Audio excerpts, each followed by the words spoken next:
ওয়ালাল-আখিরাতু খায়রুল লাকা মিনাল উলা। সুবহানাল্লাহ পড়েন। ও নবী, প্রভাতের সূর্য কিরণের শপথ,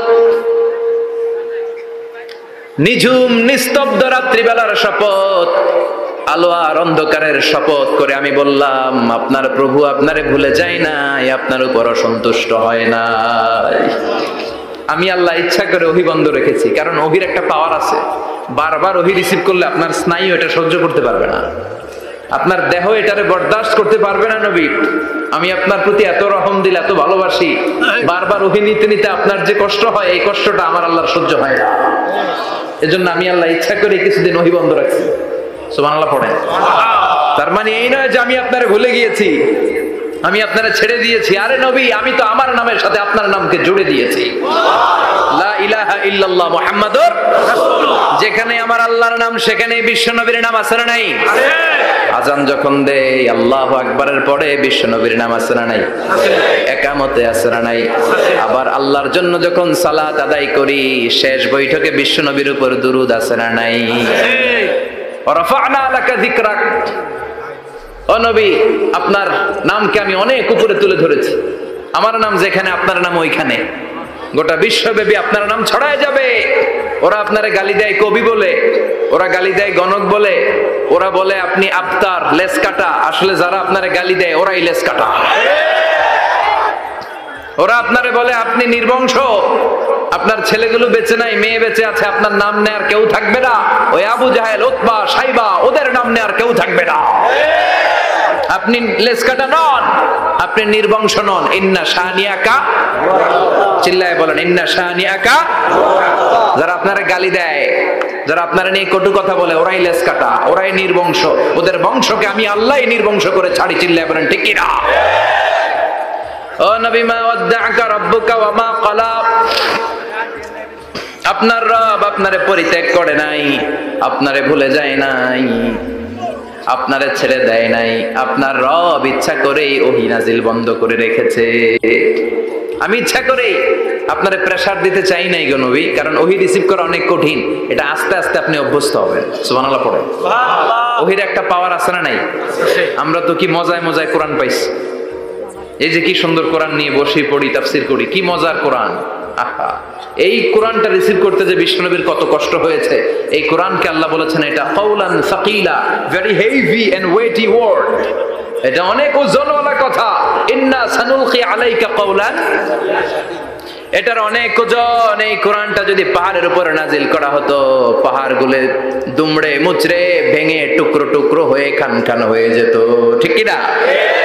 এত কঠিন বানিয়ে এটা। ও নবী, আমি আলোর সাথে ওহীর মিল ঘটিয়েছি, আলো দিয়ে ওহীকে বুঝিয়েছি। সূর্যের যেমনি কিরণ আছে, তেজ আছে, এই ওহীরও একটা তেজ আছে। এই তেজ, এই কিরণ আপনি সব সময় সহ্য করতে পারবেন না। এজন্য আমি ইচ্ছা করে কিছুদিন ওহী নাজিল করা বন্ধ করে রেখেছি। সুবহানাল্লাহ পড়েন। ইচ্ছে করে আমি নাজিল করি নাই। সব সময় নাজিল হলে আপনার ভালো লাগতো না। বুখারীর বর্ণনা, আয়েশা বলতেন শীতের রাতে, কনকনে মাঘ মাসের শীতের রাতে যখন বিশ্বনবীর উপর কোরআনের আয়াত নাজিল হতো, বিশ্বনবী ঘেমে ঘেমে একাকার হয়ে যেতেন। হাত্তা লা ইয়াতাফাসসাদু জাবিনুহু আরাকান, বিশ্বনবীর দাড়ি আর থুতনি বেয়ে ঝরঝর করে পানি পড়তো। আমরা কম্বল গায়ে দিয়ে থাকি আর বিশ্বনবী ঘামে। সুবহানাল্লাহ বলবেন না? এটা কাউলান সাকিলা, অনেক ওজনওয়ালা কথা। আবার বিশ্বনবী যখন ওটের উপরে বসে থাকা অবস্থায় কোরআনের আয়াত নাজিল হতো, ওটের বুকটা মুহূর্তের মধ্যে বালুর মধ্যে, জমিনের মধ্যে লেগে যেত। ঘোড়ায় চড়া অবস্থায় বিশ্বনবীর কাছে যখন কোরআন নাজিল হতো, ঘোড়ার পা গুলো মরুভূমির বালুতে দেবে যেত। মাঝে মাঝে বিশ্বনবী সাহাবাদের রানের উপরে, পায়ের উপরে মাথা দিয়ে শুয়ে পড়তেন, ক্লান্ত শ্রান্ত। যায়েদ বিন হারেসা, বিশ্বনবীর পালক পুত্র, তার পায়ের উপরে মাথা রেখে বিশ্বনবী একবার কথা বলতে বলতে ঘুমিয়ে পড়লেন। ঘন্টাখানিক ঘুমালেন। যায়েদ বিন হারেসা বলে, আমার কাছে তেমন কোনো কষ্টই হচ্ছে না, বিশ্বনবীর মাথাটা খুব বেশি ওজন মনে হচ্ছে না। ঘন্টাখানিক পর বিশ্বনবী চোখ খুললেন, আর খোলা মাত্রই ওনার উপর ওহী কোরআনের আয়াত নাজিল করতে শুরু করলো। কে? আল্লাহ। যায়েদ বিন হারেসা বলে, যখনই কোরআনের আয়াত নাজিল হতে শুরু করলো, আমার মনে হচ্ছে বিশ্বনবীর মাথাটা 50-60 কেজি ওজন বেড়ে গিয়েছে। বিশ্বনবীর মাথার ওজনে আমার পায়ের রান ফেটে যাবে। আমার পায়ের হাড়টি ফেটে যাবে, আমার পাটা ভেঙে খান খান হয়ে যাবে মনে হচ্ছিল। তার মানে কোরআনের আয়াত যখন নাজিল হয় বিশ্ব নবীর উপর একটা প্রেসার আছে না নাই? এই জন্য আল্লাহ বললেন, নবী আমি আপনার ভুলে যাই নাই। কাফেররা যেমনি আপনার গালি দেয় যে আমি আপনার ভুলে গিয়েছি, আপনার উপর আমি অসন্তুষ্ট, নেভার, অসম্ভব। আমি আপনার উপর কখনো অসন্তুষ্ট নই, বরং আমি ইচ্ছা করি আপনার উপর থেকে প্রেসার কমিয়ে দেওয়ার জন্য কয়েকদিন ইচ্ছা করে আপনার ছুটিতে রাখছি। সুবহানাল্লাহ পড়েন, যাতে করে আবার এনার্জি গায়ে নেওয়ার পরে নতুন করে কোরআনের আয়াত রিসিভ করার জন্য আপনি সক্ষম হন। চিল্লায় পড়তে হবে আল্লাহু আকবার। এজন্য আল্লাহ বললেন, ওয়াদ-দুহা ওয়াল-লাইলি ইযা সাজা মা ওয়াদ্দা'আকা রাব্বুকা ওয়া মা ক্বালা ওয়ালাল আখিরাতু খায়রুল লাকা মিনাল উলা। এরপর আল্লাহ বললেন, নবী ওয়ালাল আখিরাতু খায়রুল লাকা মিনাল উলা, and verily indeed the hereafter is far better for you than this dunya. এই দুনিয়ার চেয়ে আপনার জন্য আখিরাতটা অনেক দামি। খায়রুল লাকা মিনাল উলা, এই দুনিয়ার চেয়ে আখিরাতটা অনেক শ্রেষ্ঠ। এতে আল্লাহ বললেন দুনিয়ার চেয়ে আখিরাত শ্রেষ্ঠ, আর এক আয়াতে আল্লাহ বললেন দুনিয়ার চেয়ে আখিরাত হলো স্থায়ী। দিন বন্ধু বন্ধুরে চিনবে না, ভাই ভাইরে চিনবে না, পীর সাহেব মুরিদরে চিনবে না, মুরিদ পীর সাহেবরে চিনবে না, দলের নেতা কর্মীরে চিনবে না, কর্মী দলের নেতারে চিনবে না। ওই কঠিন বিপদের দিনে আমি আমার খাদিজারে যেন ভুলে না যাই। একটা মহিলাকে রব্বুল আলামিন আরশের উপর থেকে সালাম জানিয়েছেন, মহিলাটার নাম হলো খাদিজা। ইসলামের সর্বপ্রথম কালিমা পড়ে যেই নারীটা মুসলমান হয়েছেন তিনি হচ্ছেন খাদিজাতুল কুবরা তাহেরা। এই খাদিজাতুল কুবরা তাহেরা ইন্তেকাল করলেন, বিষ্ণুনবীর হৃদয়টা ভেঙে খান খান হয়ে যায়, হৃদয়টা ভেঙে যায়। এরপর চাচা আবু তালেব তিনিও ইন্তেকাল করলেন, বিশ্বনবীর হৃদয়টা মনটা বিষণ্ণ হয়ে যায়, চিন্তায় পেরেশান হয়ে যায়। ডানে বায়ে তাকিয়ে দেখে বিশ্বনবীর সাহায্য করার কেউ নাই, সব দিকে খালি শত্রু, সব দিকে বিশ্বনবীর দুশ্মন।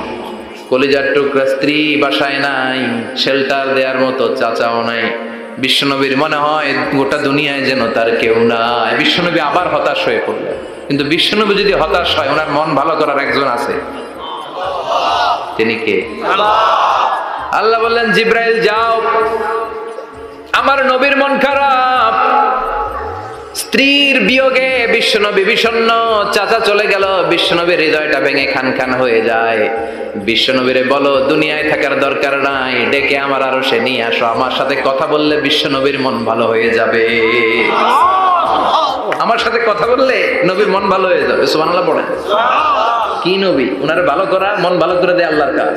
সুবহানাল্লাযী আসরা বিআবদিহি লাইলাম মিনাল মাসজিদিল হারামি ইলাল মাসজিদিল আকসা। এখানে বলা হলো ইসরার কথা, আর মেরাজ সাব্যস্ত হয়েছে হাদিস দ্বারা। জোরে কোন ঠিক কিনা? মেরাজ নিয়ে গেলেন, ঊর্ধ্ব জগতের ভ্রমণে নিয়ে গেলেন। জিব্রাইল ডেকে বললেন, ও জিব্রাইল, আমি জানি বিশ্বনবীর মন খারাপ, স্ত্রী নাই, চাচা নাই, তুমি বিশ্বনবীর নিয়ে আসো তো, আমার দরবারে নিয়ে আসো, আমার সাথে কিছু সময় কাটাবে, আমার সাথে কথা বলবে, মন ভালো হয়ে যাবে। ওয়ালা সাউফা ইউতিকা রাব্বুকা ফাতারদা। ও নবী, এমন এমন জিনিস আপনার আমি দেব, এগুলো দিয়ে আমি আপনার মনটারে ভালো করে ফেলবো। চিল্লায় কোন সুবহানাল্লাহ। মেরাজ থেকে ফেরার পরে অত্যাচারের মাত্রা আরো বেড়ে গেল, কিন্তু অত্যাচারে মুমিন কখনো কাবু হয় না। জোরে কোন ঠিক কিনা? বিশ্বনবীরে বলা হলো, ক্ষমতার চেয়ার দেব, সুন্দরী নারী দেব, সম্পদের পাহাড় বানিয়ে দেব, শুধু কালেমার দাওয়াত বন্ধ করে দাও। বিশ্বনবী বললেন, তোমাদের 3 দফা, আমার শুধু 1 দফা। বিশ্বনবীর কয় দফা? বিশ্বনবী বললেন, লা ওয়াদা'u আশ-শামসা ফি ইয়ামিনি ওয়াল কামারা ফি ইয়াসারি। আকাশের সূর্যটা যদি ডান হাতে দাও, চন্দ্রটা যদি বাঁ হাতে দাও, যে কালিমার দাওয়াত দিতে আমি শুরু করেছি, এই দাওয়াতের রাস্তা থেকে কেউ আমার পিছনে সরাতে পারবে না, কেউ পারবে না। এই পথে আমি নেমেছি, এই পথের শেষ আমি দেখে ছাড়বো। বিশ্বনবীর প্রাইম রেসপন্সিবিলিটি হচ্ছে লিউযহিরাহু আলা দ্বীনি কুল্লি। মানব রচিত যত মতবাদ আর যত কথা আছে, যত ডক্ট্রিন আছে, সবকিছুর কবর রচনা করে কালিমার বিজয় আর কালিমার পতাকাকে পতপত করে উড়িয়ে দেওয়া। চিল্লা এখন ঠিক কিনা? থেকে আসার পরে অত্যাচার আরো বেড়ে গেল, মক্কায় থাকার সুযোগ নাই, কোথাও কেউ বিশ্বনবীর আশ্রয় দেয় না, যেখানেই যায় বিশ্বনবীরে তাড়িয়ে দেয়। আবার বিশ্বনবীর মন খারাপ। আল্লাহ বলে, নবী চিন্তা করবেন না, মদিনাতে আপনার জন্য চমৎকার রাষ্ট্র আমি রেখে দিয়েছি, আপনি হিজরত করে চলে আসেন। বিশ্বনবী হিজরত করলেন, মদিনায় যে আবার মনটা প্রশান্ত হয়ে গেল। সুবহানাল্লাহ পড়ে। তার মানে যেই জায়গায় বিশ্বনবীর ব্লকেজ, রাস্তা আটকে যায়, নতুন রাস্তা খুলে দেয় কে? এজন্য মুমিনের রাস্তা কখনো বন্ধ হয় না। মুমিন বিপদে পড়লে কৌশলী হয়, মুমিন স্ট্র্যাটেজি পাল্টায়, কৌশল পাল্টায়। রাস্তা একটা বন্ধ হলে আরো 10টা খুলে যায়। চিল্লা এখন ঠিক কিনা? এক জায়গায় কোরআনের মাহফিল বন্ধ হলে আরো 10 জায়গায় কোরআনের মাহফিলের ব্যবস্থা হয়ে যায়। এখন ঠিক কিনা?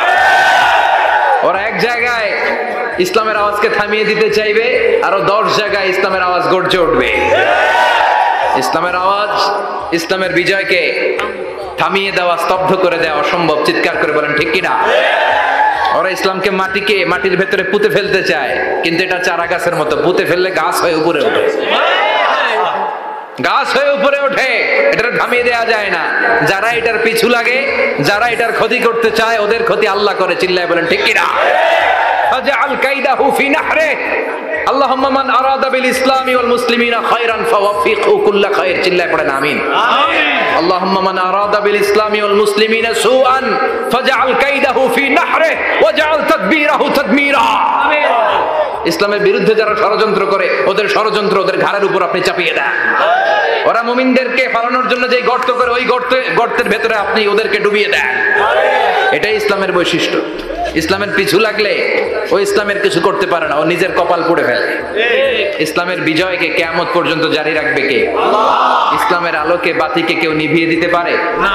চিল্লায় বলেন পারে? একটা রাস্তা বন্ধ, 10টা খুলে যায়। আলহামদুলিল্লাহ পড়ে। মক্কায় জায়গা নেই, মদিনায় চলে গেলেন। মদিনার লোকেরা গাইতে শুরু করলো, তলা আল বাদরু আলাইনা মিন সানিয়াতিল ওয়াদা ওয়াজাবা শুকরু আলাইনা মাদা লিল্লাহি দা আইয়ুহাল মাবউসু ফিনা জিতা মিন আমরিল মুতা' জিতা শারাফতাল মাদিনা মারহাবান ইয়া খায়রাদা। পড়েন আল্লাহু আকবার। মদিনার লোকেরা কোন পথ দিয়ে বিশ্বনবী আসতে পারে? প্রতিদিন মদিনার নারীরা, পুরুষরা, ছোট্ট বাচ্চারা, আবাল বৃদ্ধ বনিতা দফ নিয়ে ওই রাস্তার চিপায়, ওই রাস্তার চারপাশে দাঁড়িয়ে থাকতো, যে এই রাস্তা দিয়ে বিশ্বনবী আবু বকরকে নিয়ে ছুটে আসবে।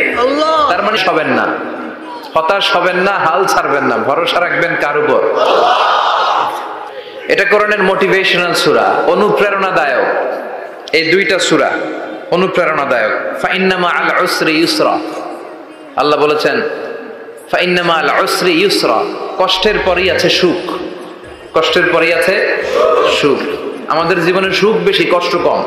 কয়দিন না খেয়েছিলাম, কয়দিন বিপদে পড়ছি, কয়দিন ডাকাইতে ধরছে, 1 মাসের মধ্যে অসুস্থ থাকি কয়দিন, আর সুস্থ থাকি কয়দিন, এটা হিসাব করে না। অসুস্থ যে ছিল খালি এটা খেয়াল রাখে, আছে না নাই? তার মানে ইন্না মাআল উসরি ইউসরা, দুঃখের পরে আছে সুখ, মোটিভেশন। প্রাণটা আবার উদ্বেলিত হয়ে ওঠে, তাই তো আসলে তো দুঃখের পরে সুখ। এজন্য কষ্ট যখন পাবেন, অসুস্থ যখন হবেন, ওইখানেও আনন্দ করবেন, কারণ সামনে আরাম আসতেছে। সুবহানাল্লাহ পড়ে। মুমিনের হারাবার কিছু নাই, দুঃখ পাওয়ার কিছু নাই। মুমিন অসুস্থ হলে অসুস্থতার মাধ্যমে তার রোগের মাধ্যমে তার গুনাহ ঝরে যায়, সে আল্লাহর কাছে প্রিয় হয়ে ওঠে। তা আমাদেরকে কেউ হারাইতে পারে? কথা বলেন, আমাদের কেউ ভয় দেখাইতে পারে? মোটিভেশনাল সূরা, সূরাতুল ইনশিরাহ আর সূরাতুদ দুহা। এখানে অনেক হিউজ মোটিভেশন আছে।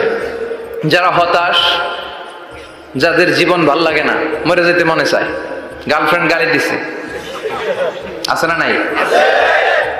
আবার বয়ফ্রেন্ড গার্লফ্রেন্ডের গালি দিছে, এ ওড়না পেঁচায়া ফ্যানের মধ্যে ঝুলে আত্মহত্যা করে। কত বড় পাগল, তুই মরলি কেন? গালি দিছে তো কি হয়েছে? হ্যাঁ, বুঝতে চায় না, হতাশ হয়ে যায়। আর বয়স কম তো, ইচড়ে পাকা, অল্পতে কাবু হয়ে যায়।